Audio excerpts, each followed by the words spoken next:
Welcome to Cinemagna. In today's video, we will showcase the behind-the-scenes video of the 2022 American romantic adventure comedy film titled The Lost City. Make sure to like the video and subscribe to our channel to be notified when new videos are released. The Lost City is a romantic adventure comedy film directed by Aaron Nee and Adam Nee, who also co-wrote the screenplay with Oren, Uziel, and Dana Fox, based on a Seth Gordon story. The film stars Sandra Bullock and Channing Tatum, as well as Brad Pitt, Daniel Radcliffe, Davine Joy Randolph, and a host of other actors. The Lost City had its world premiere at South by Southwest on March 12, 2022, and will be distributed theatrically in the United States by Paramount Pictures on the 25th of March 2022. Without much further ado, please enjoy the Lost City behind-the-scenes video.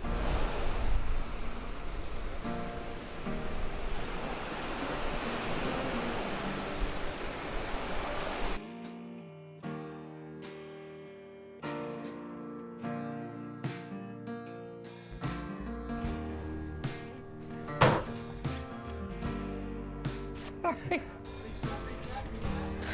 Now I know what's coming. Thank you. Rolling.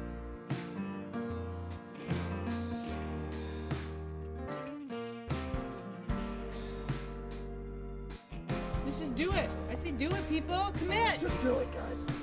Cindy. Good. Boot camp. Seriously. Come on, Sandy. Kidding. Just kidding. But it's so sweet. Come on, Sandy.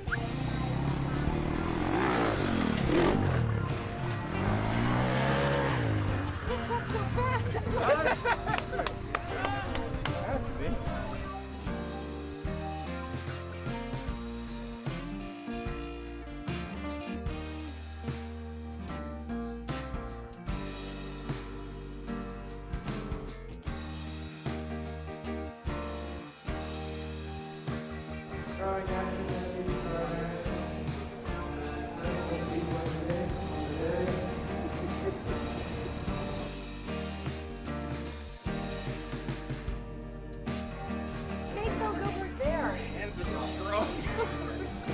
Martini.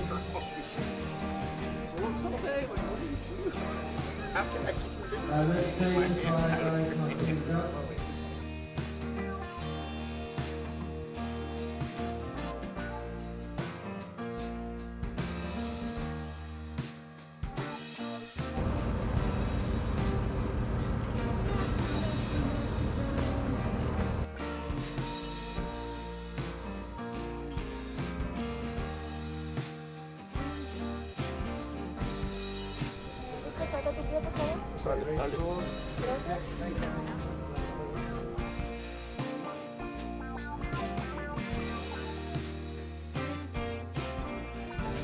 All right.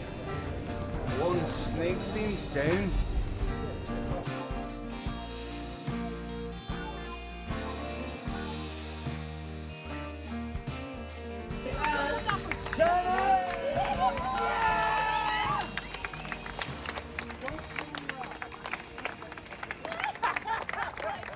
My name is Sandra Bullock, and I play Loretta Sage in Lost City.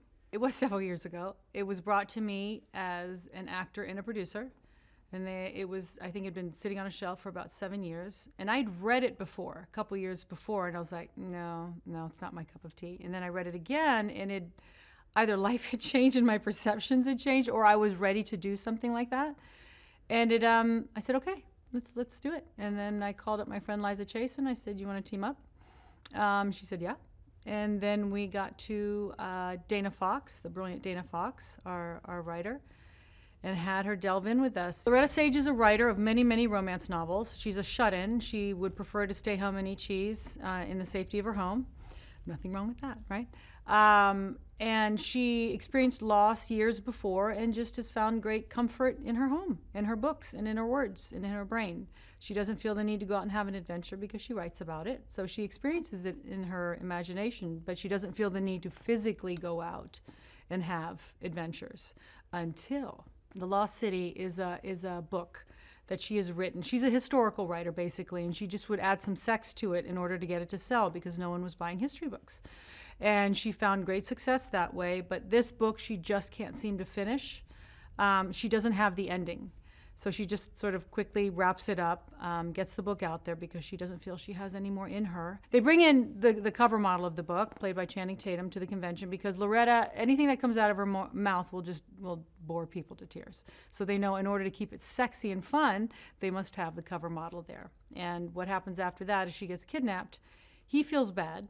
He has to go get her, and they're stuck in the jungle. This was always an action adventure that had romance is the through line and seasoned with a bit of comedy. You know, we kept thinking, why do the films that have romance in them not have the comedy part with the adventure? Like you either have rom-com or you have action adventure. So we got a little ambitious, but we got ambitious because we knew we could pull it off. We knew it would be this funny. Because of the subject matter, you put oil and vinegar together, you're gonna have problems, and hopefully those problems are funny. You have someone who shouldn't be in nature. You have a cover model who is trying to be the hero to get the shut-in author out of the jungle, and neither one of them should be in any atmosphere other than a hermetically sealed building with air conditioning. I had to learn how to navigate in a onesie jumpsuit with a pair of heels in the jungle with no restrooms. For 12-hour days. So what you do is you don't drink water and you pray. That was my training. I did a lot of praying for the end of the day so that I could unzip the onesie and get out of it in the middle of the jungle. Here's the nice thing about Chan is that he's a physical comedian. He's a comic who physically uses his body to convey the joke. I understand that. That's how I operate. And it's so nice to have a partner that you feel, A, as comfortable as I did with Channing. B, we have really good timing. We're different enough that we complement each other, but we're also really helpful to the other one. If someone bats something at you, the other one will. But it's all physical. And, this whole film we were glued at each other's sides. So you have to really like the person and feel safe with them, and I really did, and I hope he felt the same with me, but I just like being in his presence. I like trying to see what physically we could come up with that day in a tight situation, because it was always in a tight, uncomfortable situation. Channing Tatum brings to Dash a gold mine. I mentioned he's a physical comic. He's just so self-deprecating. There's nothing about him that's ego-driven in the role of Dash, which is so important because Dash is such an innocent. He is not a narcissist. Dash is just wide-eyed and sweet, and not many people can play that because there's not many wide-eyed, sweet people, but Channing has such an intuition comedically about Dash and how to play it. It was just so sweet. And then on top of it, he's really handsome, and he's Channing. He's got a six-pack, and I don't. So I'm glad one of us had it, and I'm glad he was willing to take his shirt off and his pants, because I wasn't. So that's what he brings to it, ass and abs. Sorry, is that disrespectful? I think not. The fabulous Daniel Radcliffe plays our villain. But the brilliance of our villain is that he has to be the most affable, seductive, normal, wealthy, handsome, non-threatening villain at first, and then you slowly see him unravel. And Daniel has these piercing blue eyes, and they're either the softest, sweetest, most inviting pair of eyes, and then when he starts going nuts, his transformation into Fairfax, the evil part of Fairfax, is very creepy. He's brilliant. He's a brilliant actor who we've seen grow up in front of our eyes. And to me, the most exciting character in this film, I think what I'm excited for audience to experience is the Daniel Radcliffe that he is now, that they will not expect. His enthusiasm is infectious. Like, he is so meticulous. He is so, like, if there was anyone ill-prepared on this film, it was me and Chan. if there was anyone over-prepared, it was Daniel. He plays this character, Jack Trainer, who is someone who goes in and tactically retrieves kidnapped people and, you know, does things like that.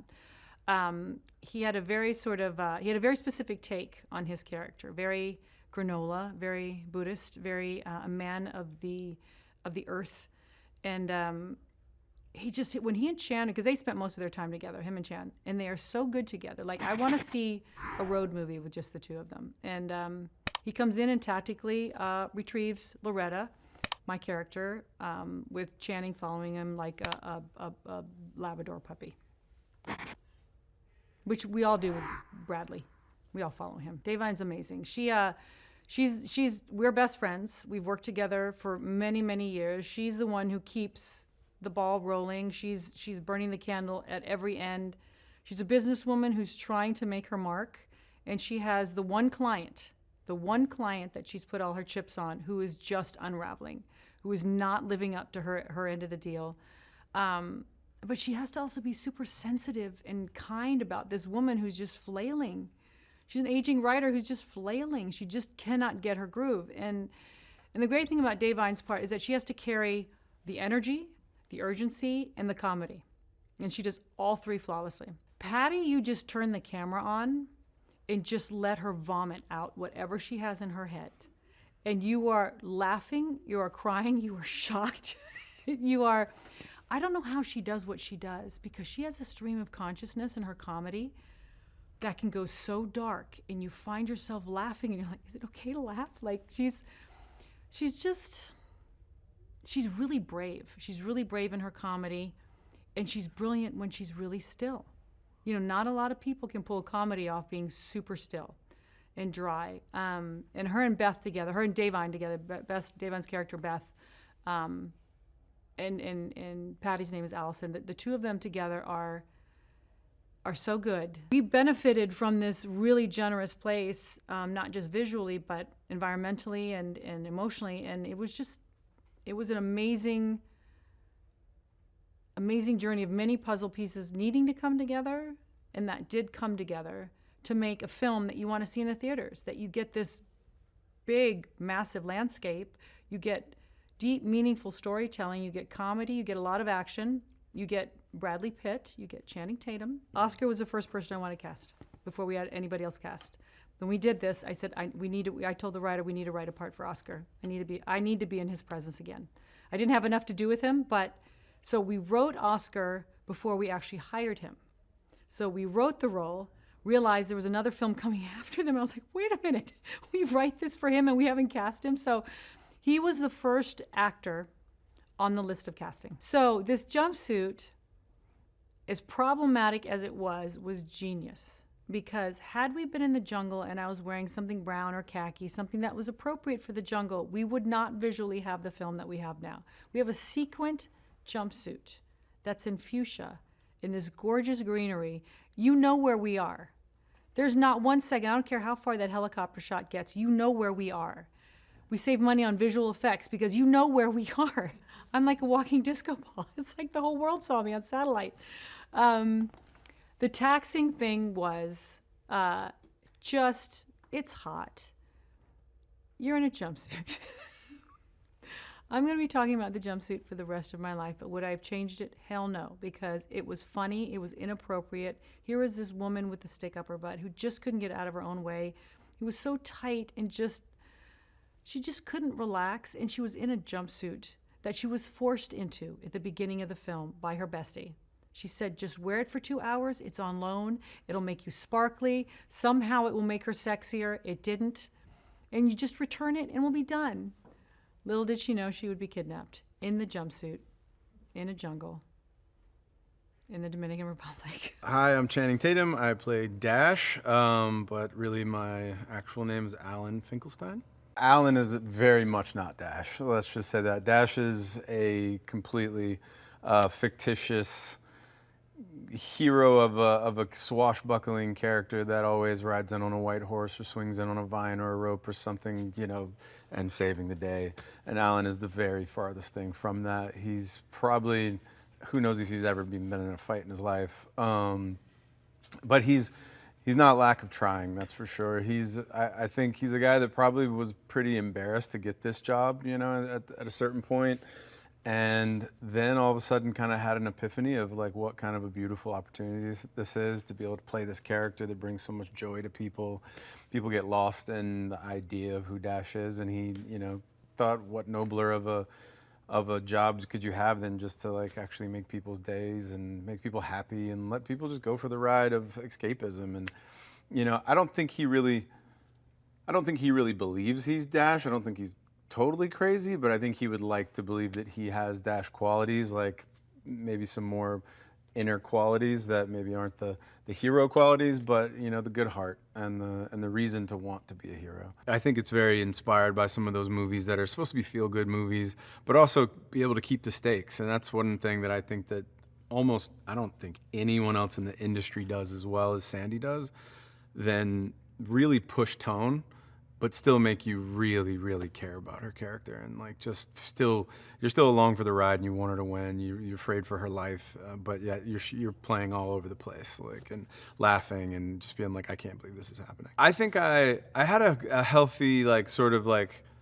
okay, this wig's gonna be important, but I don't think I had any idea of the magnitude of the personality of this wig. And it was kind of crazy because one of the first things we shot was like the romance novel stuff, which I think was in a way genius because I don't think I knew who Dash was until that moment. And then no matter how much work you do on the script, no matter how much like planning you can try to be like funny or fun or whatever, I actually really don't try to be funny at all. I try to be fun. And you have all these ideas, and then all of a sudden you just have either a piece of clothing or a scene or even shoes or something that like you're all of a sudden just like, oh, I found who he is. And it was the wig on this thing. Sandy kicks the tires very, very, very well in almost anything and every single thing that she does. I mean, she's a beast of a producer, and I mean, not we all know what kind of an actress she is, but I mean, she's a unicorn as far as that goes. But I really, really trusted her instinct that if she's put these boys through the paces, that they were worth their salt. So, and it turned out to be every bit true. Jonathan Sala, the DP, and the knees, and Sandy and everybody that's put like so much effort into the way it looks. And you know, there's a lot of action, but I would say there's equal amount of just spectacle, like just like the way things are lit, how much care is put into them. I've never gotten to shoot on an island before. I've never gotten to like go to the jungle, and I've been to the jungle, but I've never been to work and shoot. And to be here and see how hard everybody works, and like, you know, the mosquitoes, I've been so lucky to not have some of the problems that some other people on the set have just been eaten alive. But it feels like you're really in a place, you know. I mean, yes, we do set work and things for certain moments, but a lot of this movie is out in the elements, and you really feel it. You really feel like you're outside. You really feel the stickiness of it all. And I mean, because there was no hiding it. Like we just had to, you know, if you're sweaty through your shirt, you're sweaty through your shirt, just because that's where you would be looking if you were in the jungle, running around, running from bad guys. Waterfall was spectacular, and actually in that version, I think going early at the waterfall, because we had to be pontooned out to this waterfall, where that being week one, and just really kind of committing to this, like, we're going to be out in the elements, we're going to be doing it, and everybody's like still new on a movie that everybody's really excited to be on, and you're not tired on week like whatever 9, and you're just like, oh god, we got to be on outside in the sun and the humidity and like possible rain, you know, and just we got to really enjoy how beautiful it was. And I think out of our, you know, everybody was excited, and you got to kind of set the tone for how big the movie was going to be in a way, and like kind of the spectacle that it was going to be. I'm obviously a fan, and you know, like the rest of the world, got to watch the guy grow up into just like an adult actor, and he was always just like the nicest guy. And you never know if that's just like him just being a really charismatic, personable person, but he is exactly that. He is just open and hilarious and engaging, and just an insanely talented kid. I got to have one pretty big scene with Patti and Davine, and like they're just pros. Like they're just like, you know, when somebody just shows up and they're not like, on their phone. They're not lollygagging around. They're just like, you show up and you like do your job and you nail your part. And like that's what it felt like to me. I wish I got to know him a little bit more personally. I'm Dan Radcliffe, and I play Abigail Fairfax in Lost City. The name Abigail has been a source of, obviously, it's a point of amusement in the film. He's slightly defensive about having, he's clearly been told it's a girl's name his entire life and has been insisting that it is a gender-neutral name. But I have also been, obviously, under every hotel that we go into, we're all checked in under our character names. So whenever I have been going for, like, I went to get a massage at one point, or whenever they look at me and go, Abigail? And I'm like, yes, that's me, I'll sign it. And you get a little note. I've been sending the directors pictures of, you get like a letter from the hotel saying, and they've all said, "Dear Mrs. Fairfax, please, enjoy your stay here." So I sent that to the directors to much amusement. It was the script as a whole. I mean, obviously, like, when you get a script and you're like, Sandra Bullock and Channing Tatum are the leads, there is an aspect of you that, like, particularly with both of those particular people, where, like, I love most of what they do. Like, I think they make great choices. So immediately you're like, this is interesting and cool. And then, yeah, just, I don't know, the script was fantastic. And this one is just like an example of a fantastic, like, rollicking, like, adventure movie of the type that we don't really see anymore. There's, like, because there is a self-awareness and a self-consciousness to this script, but it's also just like, it is what it is. There's so much fun, and it's like there's an innocence to it, while at the same time in this one being able to, like, it's those situations where, it's real, like, life and death, but everyone's still very quippy and funny, and, it's just that sort of heightened movie world. And yeah, I don't know, it seems like a rare thing now to get a film like that that's also feels really good. Sandy, which I still can't quite believe that I'm in a stage in my life where I'm calling Sandra Bullock Sandy, but that's she encourages us to do it. It took me a few weeks. But she is almost more intimidating because she is so nice. Like, it's really, I didn't know what to expect, as you never do, and to meet someone who has been as, like, operating at such a high level in this industry for so long and still has completely managed to retain, like, all of her humanity and kindness, and she's just a real person, and it's a real pleasure to be able to work with her. Fairfax he is a bad guy, but there's a lot of humor to him because he is both bratty and petulant, and sort of, it's clear all of his villainy is coming from such a, like, I need to please my dad place, that he is sort of undercuts any real kind of evil about him. He's just this terrible, entitled colonialist.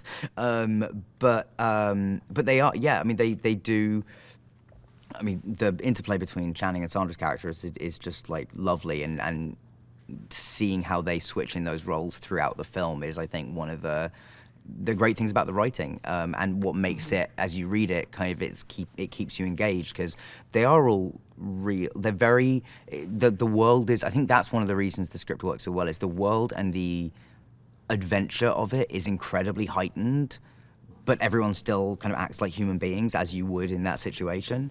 Yeah, I mean, it's a great script. You never get blasé about impressive sets, I don't think. I think whenever you walk onto a place like that and go, like, oh, the work that has gone into this and making this look so incredible, particularly when you come to a thing that's like, when a part of the set is an excavation site, and there wasn't an excavation site there to begin with, so they dug that hole. There's the physical labor and also incredible amount of, like, skill has gone into this.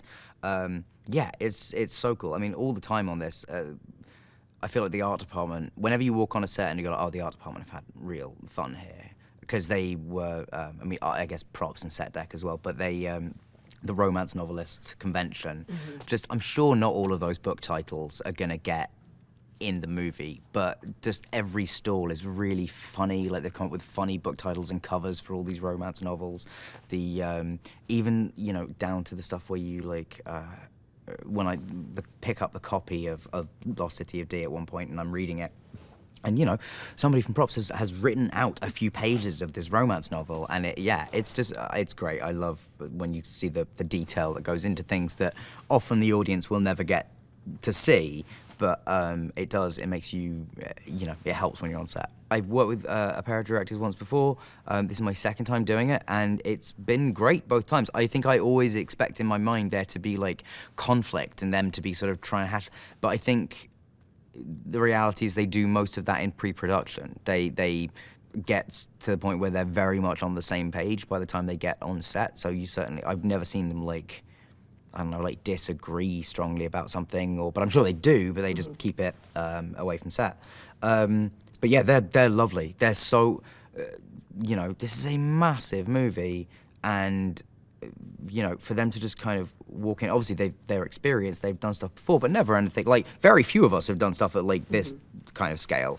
And they've just been completely unfazed by it. I've just like been super prepared and, really like fun, and still finding, very prepared, but also allowing room for us all to play and things to happen on the day. They're both really funny as well in very different ways, but they're both really funny people. And I think they, that is really imbuing the film with something lovely.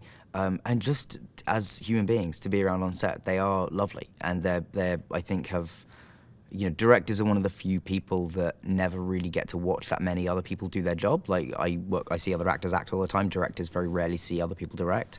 And so I'm always like saying to them, like, you're really good. Like, just never change, please. Like, because you prove you can make a massive movie like this without screaming and shouting and becoming terrible. Hector Estrella plays Rafi in the movie, who is he's sort of my main henchman. And he is somebody that I kind of humiliate a lot and treat very, very badly. But Hector is just like the nicest man. He's so good. He's like a really, really good actor, and just like a pleasure to spend time around. Like he's, as I said, a lot of our scenes are together. And so I'm very lucky. Sometimes you get on a movie and you're like, and you meet the people you're going to be doing most of your stuff with, and you're like, okay, this is going to be some awkward chat at our start marks while we're waiting. Like, but with them, they're just he's lovely, and I feel really lucky that we got him. I don't get to do really any stunts on this movie, but stunt departments are pretty routinely, in my experience, the best.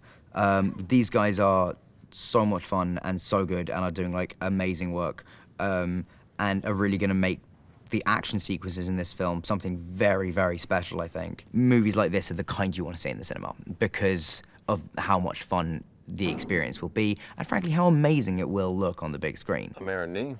I make movies.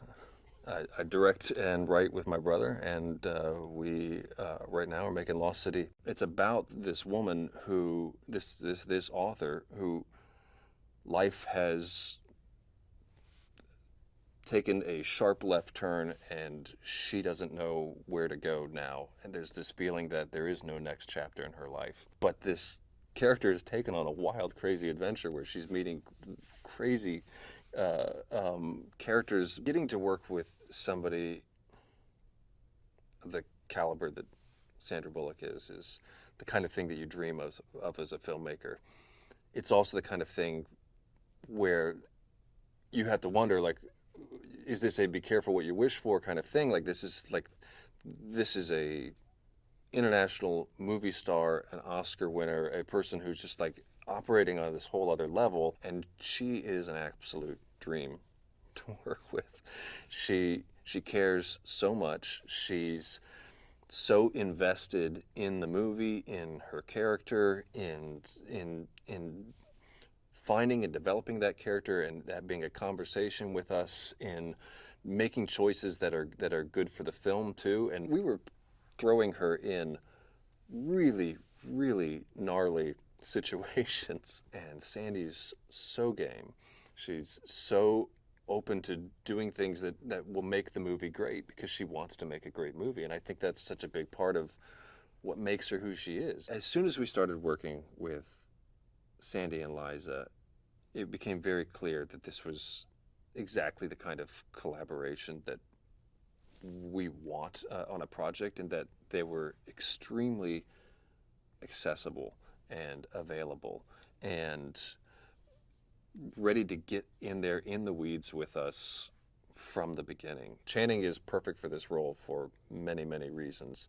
But one of those reasons is it doesn't take long to fall in love with Channing and really appreciate him. And so he can do, you can have his character do some dumb things and make some big mistakes, and you still just love the guy.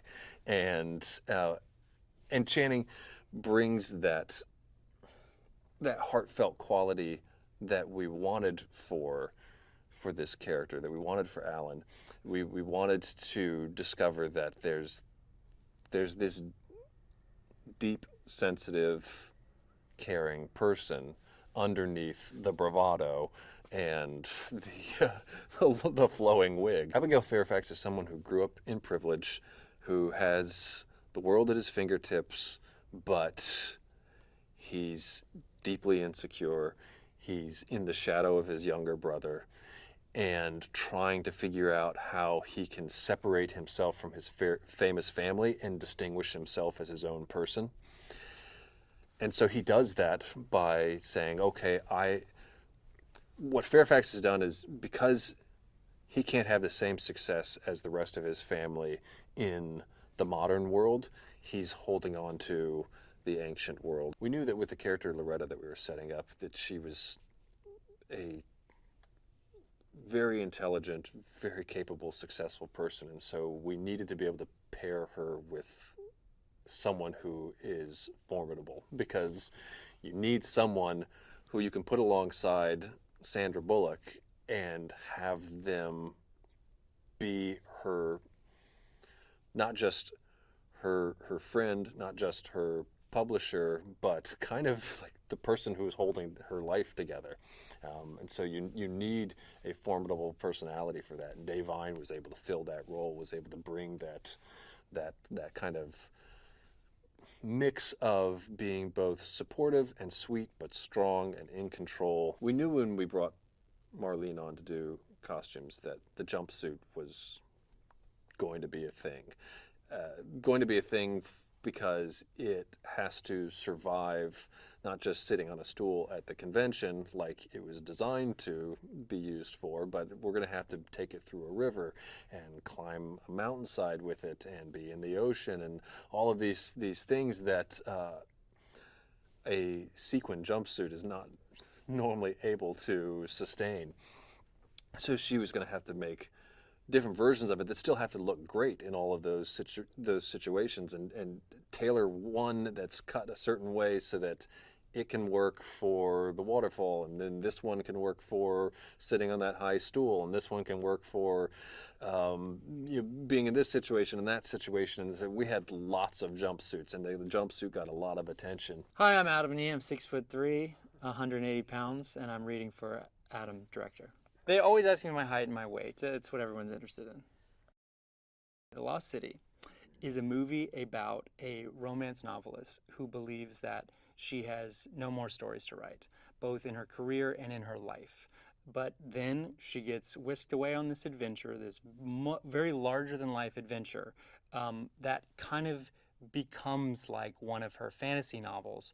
And her cover model, who she does not get along with, goes to try to rescue her, and together they start to come together, and she realizes that she does have more stories to write, not only fantasy romance stories, but she has more chapters in her life. This movie you have to see in the theater, and it is a classic movie-going experience. That's one of the things that we strove for, and why we shot the movie in the jungle, why we really shot on open ocean and in the sweaty, hot jungles of the Dominican Republic, is because we wanted it to be a big screen experience. It's not a movie that's meant to be watched on your phone. It is a big, epic, scale and scope adventure film. Working with Sandy and Liza was amazing. It was a difference working with two female producers, and I loved it. I loved the tone that it set, and it felt like the right tone for a female-led film. Liza comes from a world of just the most incredible filmography. Her filmography is so impressive and intimidating that she gave us this incredible comfort of somebody that we really trusted to guide us when maybe we're focusing too much on one side of the story or not enough on another. I think she's really good at big picture thinking about a movie, and so balanced in the way that she brings a note to you, where she's not someone who needs to hear the sound of her own voice. She just gives you a good, solid, smart note. And when she does, you know it. You should listen to it. Sandy's incredible because I think that, when you take a project with an actor who's also a producer, you may think like, oh, that means their name is on it. But she is such an active part of the process. And she was on all the calls, all the meetings, had so much great input, cared very much about character in the movie, and she cares about all the characters. It's not just like, what is Loretta going to do or say? Sandy cares about what Beth's character arc is, what Nana's character arc is. It's a huge priority. So it's amazing having two very engaged, active producers who were also simultaneously very trusting of us. For me, the most fun, even though it was incredibly challenging, was Fairfax's camp. Walking onto that set, that was feeling like, wow, this is a big movie. This is exactly what we pictured. We made a little lookbook of like how we wanted all that to look, and then you walked onto the set and you're like, this is it exactly. Channing is someone who does want to do his own stunts and did his own stunts and would do the craziest stuff. I mean, we would definitely put him through the ringer, and it's one of those things where you have an actor like Channing who is so physically funny. He's so good at physical comedy. He's like this beautiful man that somehow is also a total clown. And so it's just great to throw him in those situations and see what happens. I think that's the genius of Sandy and Channing, is that they can take a scene that maybe another actor wouldn't find that extra layer, that extra physical layer that adds so much nuance and depth comedically. Sandy is always coming up with an idea or finding something inside of a scene that adds this weird physical comedy thing that does kind of harken back to Lucille Ball or Charlie Chaplin or just like great classic physical comics. And Channing is the same way. Loretta is somebody who has lived this beautiful life, who has achieved a lot of the things that she wanted to achieve, but has gone through a heartbreak that has stalled her out. She's gotten to this point in her life where it's hard to see the future. It's hard to imagine more. And it takes this extreme event for her to start to open her eyes and see that there's a lot of life left. The character of Alan is such a lovable one because he is just so genuinely sweet. And I think it was very intentional that we wanted to have this adventure movie where your male lead is so kind and sweet, and that you can be masculine and soft, that you can be this hunky guy but also just be kind. And he just, day one, as soon as we started shooting scenes with him, it was like, Channing's perfect for it, because Channing is like a sweet puppy dog. He is so kind and happy and positive and just brought so much life to that role. Casting Daniel Radcliffe in that role is one of the greatest things that happened on this movie. I can't imagine anyone else playing the part.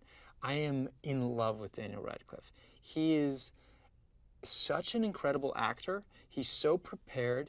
He's so thought it through, but then he's completely pliable as well and willing to try anything. We wanted him to be this kind of like, I think he envisions himself as not a Bond villain, but as James Bond. That was kind of the thing that we would pitch to him, is like, you don't think of yourself as a villain, you think of yourself as this like international man of mystery. And also this kind of like Gatsby-esque figure. And so we wanted to put him in this white suit that is so impractical for a jungle adventure. Just put him in things that you like would not wear in 110-degree weather in the jungle. When Davine first came up, I had seen her in the Dolomite movie and I thought she was incredible. But it's a very dramatic role in that movie, and I thought, well, this character needs to have a lot of life and be, like big, and just she needs to not get overshadowed by Sandy, because Sandy's like pops on screen and you're just like, how are you going to make this person like live in the scene together with her? And then I watched her in High Fidelity, where she's like big and huge and funny and crazy, and I was like, okay, this might really work. And then we read with her, and it was obvious. She's incredible. I love Davine. I think she's awesome. The way that Oscar came about in this movie was we felt like, and when we came onto the movie, Davine's character didn't go on the adventure at all. She was always at home, like manning the phones, trying to get help and not getting help. And we felt like this character deserves an adventure of her own, and that we wanted to see her have her own mini arc with like meeting weird characters and going through weird situations. And Sandy had such an amazing experience working with Oscar that she just brought him up, and she was like, what about if we wrote something for Oscar for this journey? She was written as this this millennial character who's like another good contrast to Loretta, like just someone in a totally different phase of life with a different mentality about what's cool and how this, publicity should go. And we really thought that character needed to be us sort of planting our weird flag, where we could have like this character could say anything, like that nothing's off limits, there was never anybody else in our minds but Patti Harrison. I have tons of snakes at my house, so it's normal for me. I just let them run loose, keeps it interesting. So for me, snakes was fine. Sandy was like immediately like, let them crawl on me. I want snakes all over me. I'm cool with snakes. And I was like, are you sure? Because they're still snakes. Like, I know they're trained snakes, but I think like when they talked about the domesticated snakes, it meant like snakes they maybe caught 5 days ago. I don't know what the cutoff is for a snake being considered domesticated. So I didn't love the idea of snakes crawling all over her body. But she was like, you should ask Channing if he's cool with snakes. And so I texted Channing. I was like, hey, just checking, are you cool with snakes? And he's like, my dad used to catch snakes as a job. And like, he's like, of course. I'm like, okay. Like, we couldn't throw anything at them that was too much. So on the day, we have these tons and tons of snakes that are just like being laid out on the floor. And we have a board in between the snakes and Channing and Sandy, who are laying on the floor. And we roll cameras and we get the snakes warmed up. And then you lift the board and the snakes would just start going and being like right around them and going up and through them and stuff. And they would do the dialogue, not flinch. It was crazy. I couldn't be more grateful to have Aaron as my partner. It's, we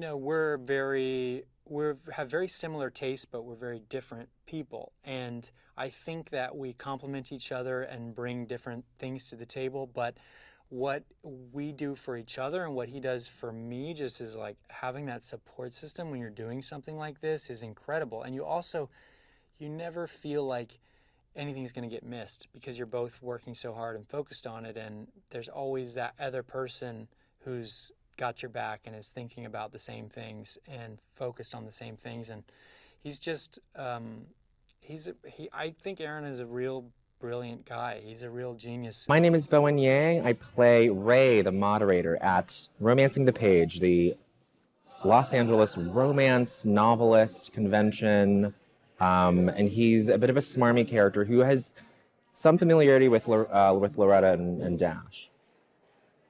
That's it. That's Ray. I don't know the Nee brothers. I mean, they seem to know all of my colleagues and associates. They're pretty entrenched in LA with a lot of the comedy people there. And so it was lovely to just meet them and just feel like it was a very natural sort of acquaintanceship turned into a friendship, turned into a professional relationship where I was taking direction from them. They're wonderful. Patti and I both came up doing comedy together in Brooklyn, in New York, when she was out there. I've been a New Yorker for all my adult life. And so it's just nice to see Patti as a familiar face, but also just a close friend. And she is so funny and is so like ingrained into like the whole culture of the movie. And like, it's, it feels like I'm coming into like summer camp and she's like one of the hot camp counselors or something. She's fantastic. And so, yeah, I knew her going into this. I knew she was involved.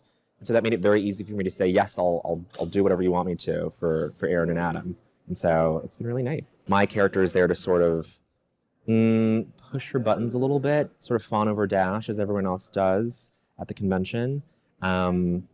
And I'm sort of unearthing and excavating a lot of stuff that Loretta hasn't had to think about because she's been sort of holed up in her wonderful house writing this book.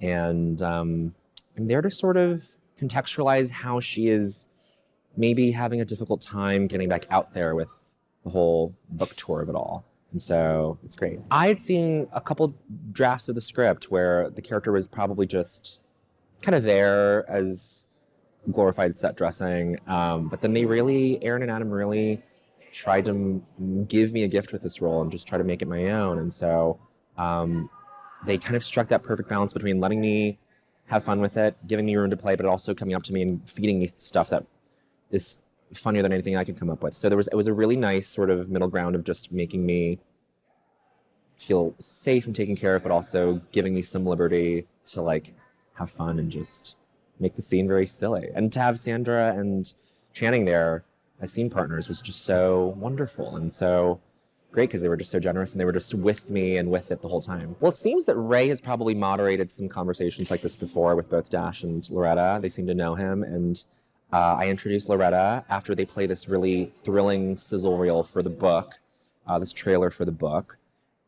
Heavily features Dash, and the audience gets really amped to see him. I introduced Loretta first. It's a tepid response from the audience, even though she's the author of these 20 plus books. And then I, of course, bring Dash out, and then to much fanfare, everybody's very excited to see him. And Ray, my character, is trying to craft questions that facilitate some nice, nuanced response from Loretta, but Dash kind of, steamrolls and takes the reins and answers on her behalf in a way that would seem generous. He thinks he's doing her a favor by like just kind of taking point on answering these questions, but she kind of feels stepped on a little bit. And so that kind of sets up this tension between the two characters that is explored very, very well for the rest of the film. So it's neat. 100% this is a movie I would see. I read the script and I was like, oh, this is like a big studio film, like decently budgeted comedy. I'm like, those things don't really get made anymore. As a comedy fan, as a comedy writer, as a comedy actor, this is stuff that I grew up watching. And I even told Sandy, I was like, I don't usually say this to people, but people like her, I said, but these films were so formative for me. And this is just a really great sort of revisiting of that genre for me. And I can't believe I'm on the other side of the lens for this. It's great. Beth is a publicist, PR, best friend. She's like all in one to Loretta, played by Sandra Bullock.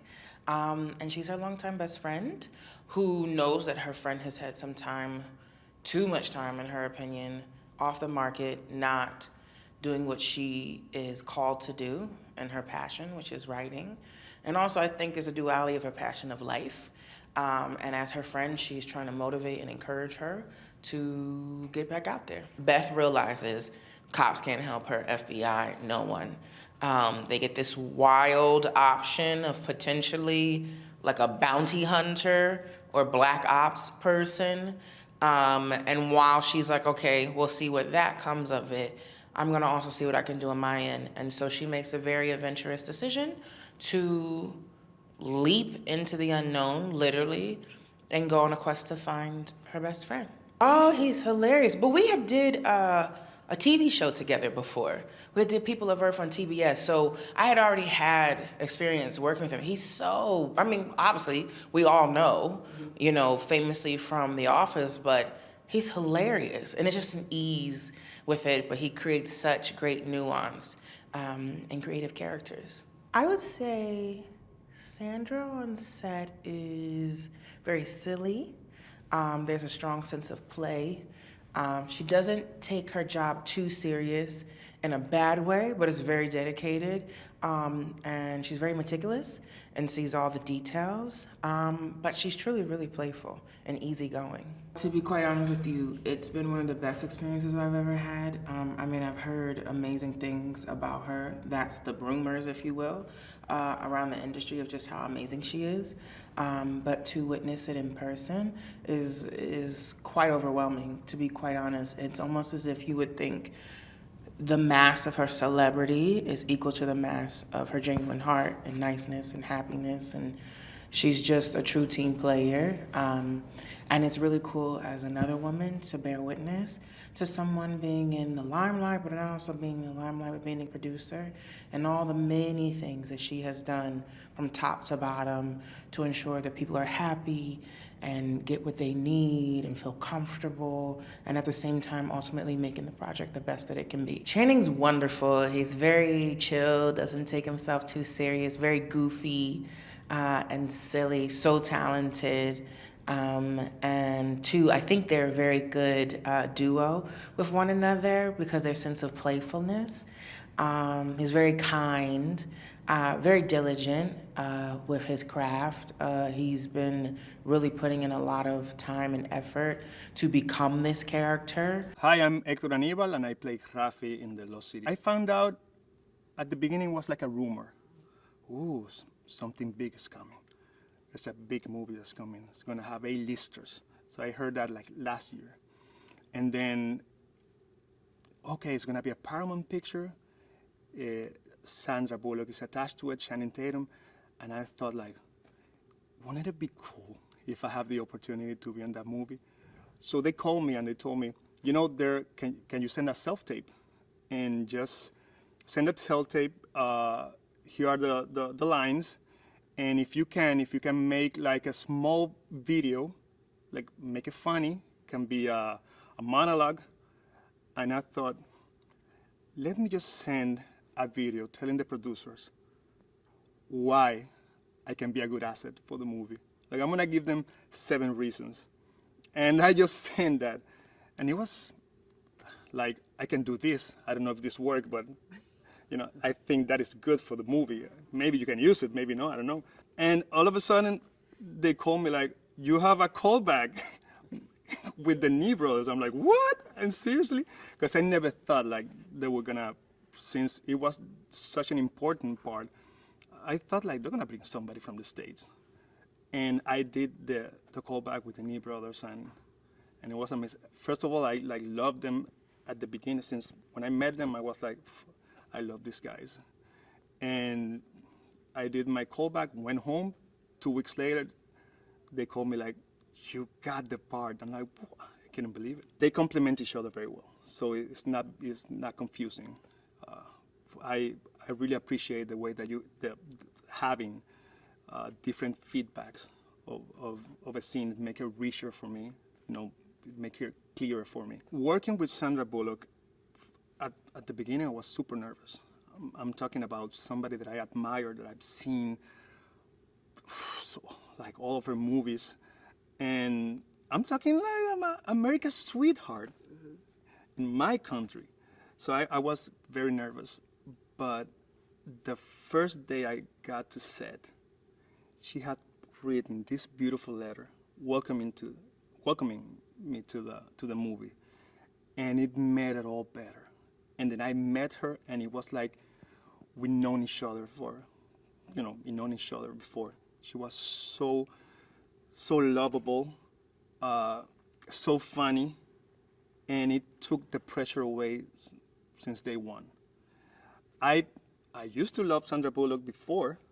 Now I adore her like I wanna name a kid. I cannot have more children, but I'm willing just to go out, have a kid, hopefully it's a girl, and name her Sandy. And if it's a boy, I'll name her Sandy again. So it's been an amazing experience. And not only working with her, I have like conversations about family, and it's something that I will treasure forever. Rafi is this mysterious, good-looking henchman. Right-hand man to Mr. Fairfax, who's played by the wonderful Dan Radcliffe. Rafi is a very mysterious guy, but with a presence so strong. Rafi's native to the island, so even though he's loyal to his boss, as an islander, I should know, we are very connected to our roots, and that's like the things that Rafi are navigating throughout the movie. That, you know, the loyalty to his boss, and what he knows is right. You know, there's something about Daniel that since we've seen him grow throughout the movies, throughout all his life.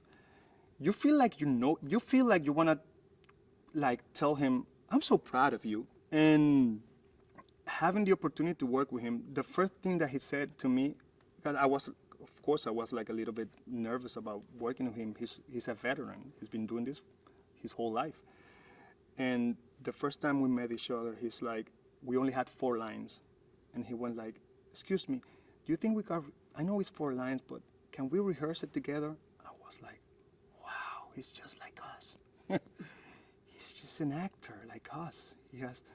And we hit it up right away. He's amazing. He's such a talented guy. I've learned so much, like working with him. He's very passionate. It made it very comfortable to work with him. The good thing about the movie is people are gonna see, and these are samples of the beauty of this island. Samaná is one of my favorite regions. It has one of my favorite beaches, which is Playa Rincón. So we went to the Aitices, which is a beautiful place. It has all these little islands, and I'm telling you, that's like a little bit of like a sample. We went to Playa Cozón, which is a beautiful beach over there. So that is the beauty of the Dominican Republic. That you have all these beautiful locations, and just right there, easy to get to. Adam and Aaron, the way they visualized Rafi, they wanted to look human. They didn't want like a thug, like a guy that's always like, you know, serious and this killer. That they wanted to see the changes, like subtle changes. This is a huge movie. Like I was telling you before, this is the kind of movie that I used to watch when I was a kid, and I love that. It has the adventure, it has the romance, it has the explosions, it has like everything, and everything is big. And also, it has I had like an amazing cast. You have 2 Oscar winners in this movie. When you see Channing and you see Sandy together, they're very good together. Liza Chasin, I'm a producer on The Lost City. I've known Sandy a long time, just friendly, not professionally, and she and I sort of reconnected after not having seen each other for a long time to talk about kind of opportunities and, you know, sort of what could we find that might be interesting to do together. And very soon after that, she called me and she said, you know, I read a script, I think there's a great idea, and if you agree, I think we should do it. I think it was pretty singular from the outset. You know, we both recognized that this was a film we hadn't seen for a long time, that it was a fun, big theatrical experience. And I think in a world where you're looking for real, like true popcorn movies too, to bring people back and have that kind of communal experience, watching a movie in a theater, we were really excited about the potential. There are plenty of, you know, actor producers out there doing their thing.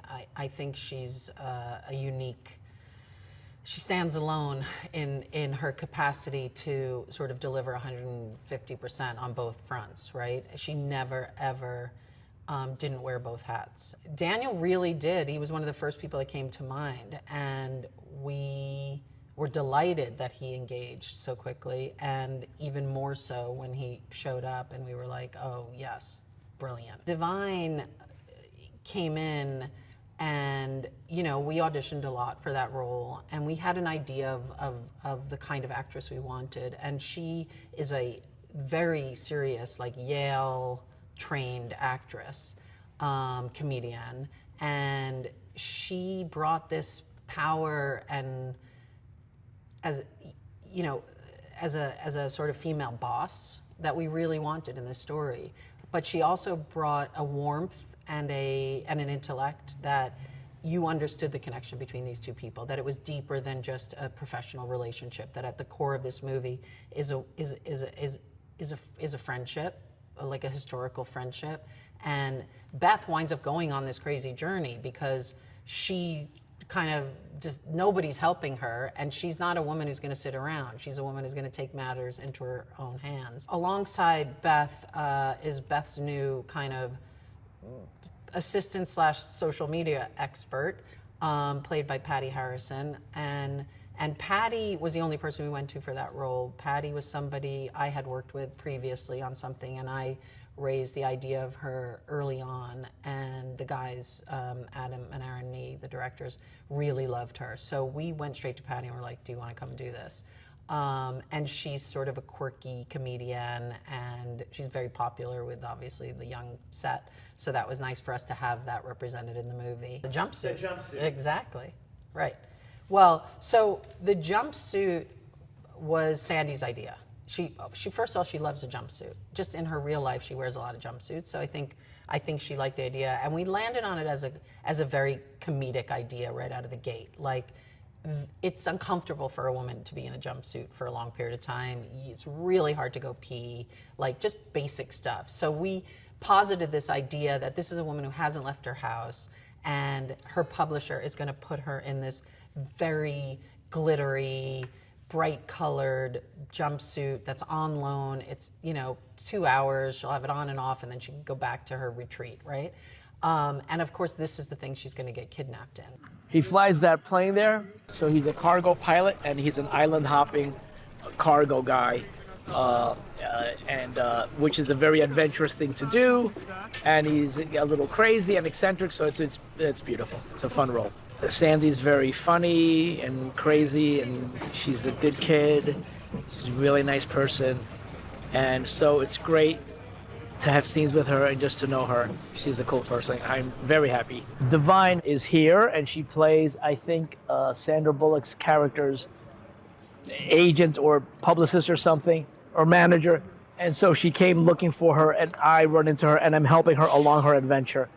So, I'm this idiot and helping her, and she has no choice because she's got to find Sandra Bullock. So there you have it. My name is Patti Harrison, and I play Allison. I got an email from my rep saying that Adam and Aaron were interested in meeting with me about a part in the movie. They are both very interesting as individuals, and then their dynamic together. They're both very, very sweet, very funny. And together they have this sort of, maybe because my relationship with my siblings is very violent and chaotic, to see two siblings that have such a cohesive, relationship where they really understand each other. Aaron is quiet cowboy. Adam is tall, giggly laugh man. Together, which seem, on paper sounds like they would be clashing a lot, but it has been really amazing to see how open they are to each other's ideas, and it's very endearing. There is sort of an understanding between Adam, Aaron, and myself, coming from a comedy space. I think their instincts are both very kind of elevated, or I don't know. They just seem to have a offbeat point of view when it comes to jokes landing and stuff, and exploring those sort of moments in the script. So it is nice to feel understood by them, because I think they really love comedy. They're both really funny, and I don't feel like I have to explain why I'm going for a joke the way that I'm going for. They're pretty supportive and uplifting, and they can riff off of those things very easily. Davine is so tuned in to what's going on. I feel like I haven't really experienced that quickly, stepping on set and feeling pulled kind of into the scene. She's an incredible improviser, just razor sharp, lightning fast. She's so funny. She's so smart. She's very, very funny. And she is as game to play and make jokes and as anybody else. So that was such a relief to get to work with her in the capacity that I did, because most of my scenes are with her and Davine, and I think hopefully it comes across in the film that we played together well, and because we were laughing a lot. She's a social media manager, so her job is to kind of, keep Loretta on the pulse, make young people like Loretta, make young people be excited about Loretta's books and her work. The outfit that Loretta wears is necessary because every author should, while they're writing a book, wear a deep drop V, sexy, glittery onesie. And I personally don't read books by authors that don't wear that. As a producer, she's so friendly and funny, and I think she's just top notch. Truly, so welcoming, checking in, making sure everyone's, feeling good about stuff. It's surreal. Every moment's surreal. It hasn't stopped being surreal. I had a shoot day with Channing and Davine, and that was maybe one of the best days so far. Channing is so funny, so positive, very amazing, an amazing attitude, keeps morale up. I think people feel really relaxed around him. Davine is just so cool and so funny, and I haven't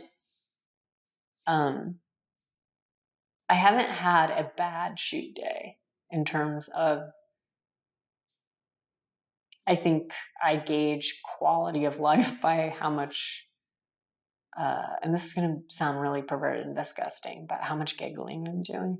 And I was giggling a lot that day, and I've had other days where I've giggled a lot.